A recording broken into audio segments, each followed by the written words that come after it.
আল্লাহর নবী আলাইহিস সালাম হাদিসের মধ্যে হাসরের মাঠের ভয়াবহতার একটি দিক উল্লেখ করেছেন। সূর্যটা মাথার কাছে চলে আসবে। মুসলিম শরীফের 2864 নম্বর হাদিসের বর্ণনা।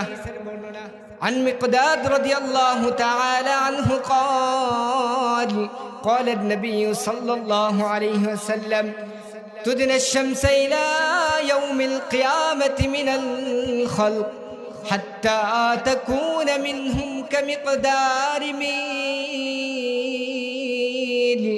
আল্লাহ নবী আলাইহিস সালাম বলেন, কিয়ামতের দিন, হাসরের দিন সূর্যটাকে মানুষের এত কাছে নিয়ে আসবে, হাত্তা তাকুনা মিনহুম কামিকদারি মিল, কারো জন্য 1 মাইলের দূরত্বে চলে আসবে। অন্য বর্ণনায় আসছে কারো জন্য আধ হাতের দূরত্বে চলে আসবে। হাত্তা তাকুনা মিনহুম কামিকদারি মিল ফায়াকুনুন নাসু আলা কদরি আমালিহিম ফিল আরাক। আল্লাহ নবী আলাইহিস সালাম বলেন, সূর্যটা যখন মাথার কাছে চলে আসবে মানুষের অবস্থা হবে এরকম, ফায়াকুনুন নাসু আলা কদরি আমালিহিম ফিল আরাক, মানুষ তার আমল অনুযায়ী ঘামের মধ্যে সাঁতরাতে থাকবে।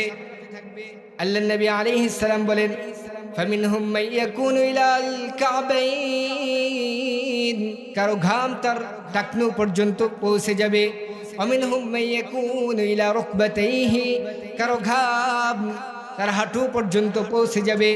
ওয়ামিনহুম মান ইয়াকুনু ইলা হিকওয়াইহি, কারো ঘাম তার কোমর পর্যন্ত পৌঁছে যাবে। ওয়ামিনহুম মান ইউলজিমাহুল আরাকু ইলজামান, কারো ঘাম তার কাঁধ পর্যন্ত পৌঁছে যাবে।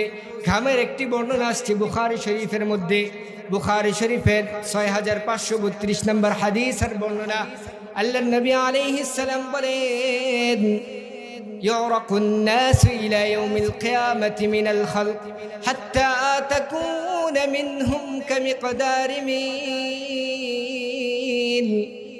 কিয়ামতের দিন মানুষ এত পরিমাণ ঘামাবে, يعرق الناس إلى يوم القيامة حتى يذهب عرقهم في الأرض 70 ذراعا, ঘাম এত বেশি পরিমাণে হবে জমিনের 70 গজ মাটির নিচে ঘুম পৌঁছে যাবে।